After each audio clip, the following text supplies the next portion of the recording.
Hi everybody, welcome back to the channel. My name is Sven and I hope you're doing great.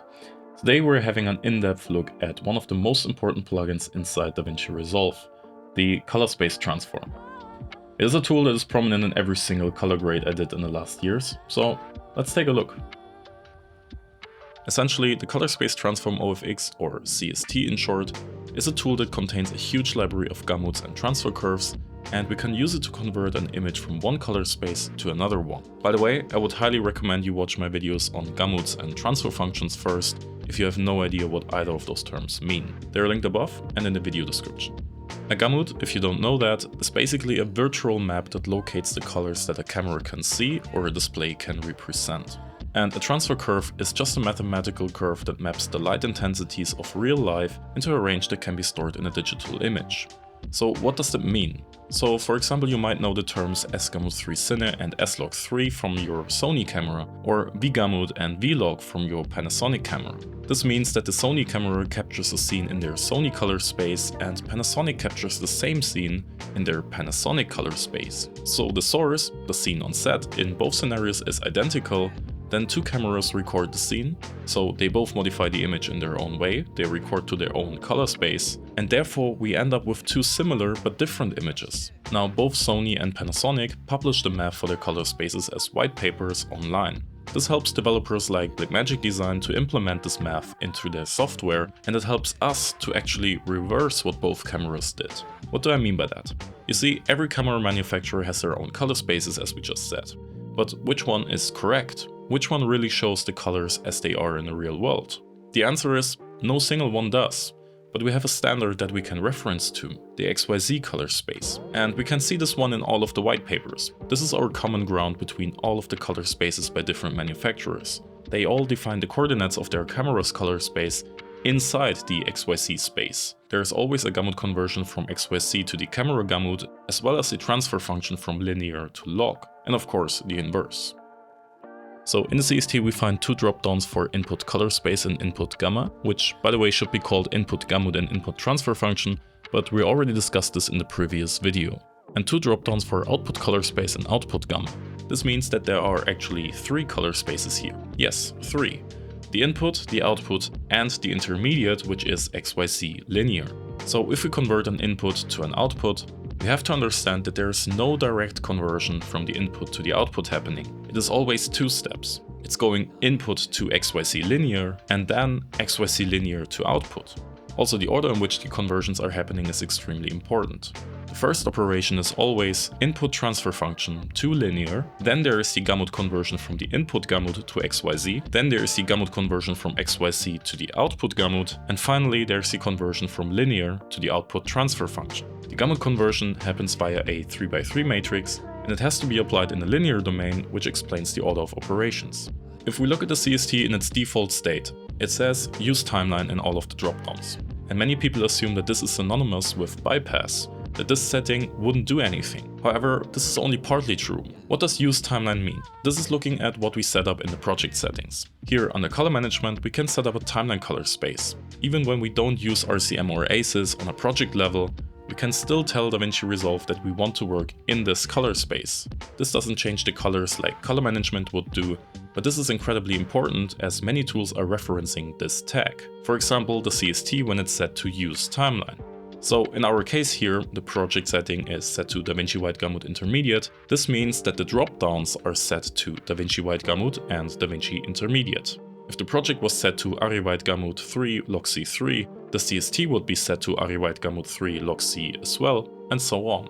So now with the CST we can convert any of the available input color spaces to any of the available output color spaces, which is already incredibly powerful. And the list of color spaces is expanding with each version as long as developers publish their white papers.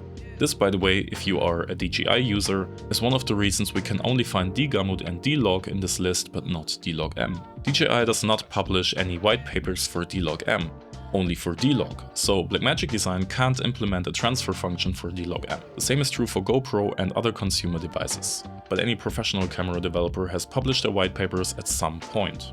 Sometimes we might not find a gamut in this list immediately, like for example F-gamut from Fujifilm. In fact, F-gamut is exactly the same as Rec 2020, they just called it F-gamut to confuse everybody. But if you're using a Fujifilm camera, you can just select Rec 2020. The same is true for Apple Lock on the iPhone 16. We can see a similar thing happening with the transfer functions as well. For HDR curves like PQ, there's a list of curves under ST2084 to select depending on the maximum luminance. It's the same curve, they just clip at different maximum levels. But also under Rec 2100 ST2084 and ST2084 Scene we get the same curve. By the way, the scene simply means that the UUTF is added to the curve as well. If you don't select scene, but add the forward or inverse UUTF depending on the conversion, you will get the exact same result. The UUTF buttons down here also, by the way, only make sense for display color spaces. But what is that actually? There are three terms here that you need to know. EOTF, OETF and UUTF. EOTF is the electro-optical transfer function, so it is the conversion from logarithmic to linear, from electronical to optical. UETF, the optoelectronic transfer function, is going the other way. It converts linear to logarithmic. OOTF stands for opto-optical transfer function, and it essentially modifies the linear image in a certain way. And as we said before, this is only really important for display color spaces. So, for example, if we look at the Rec 709 specification, we usually also say Rec 709 gamma 2.4. However, a simple gamma of 2.4 is actually not what the specification says.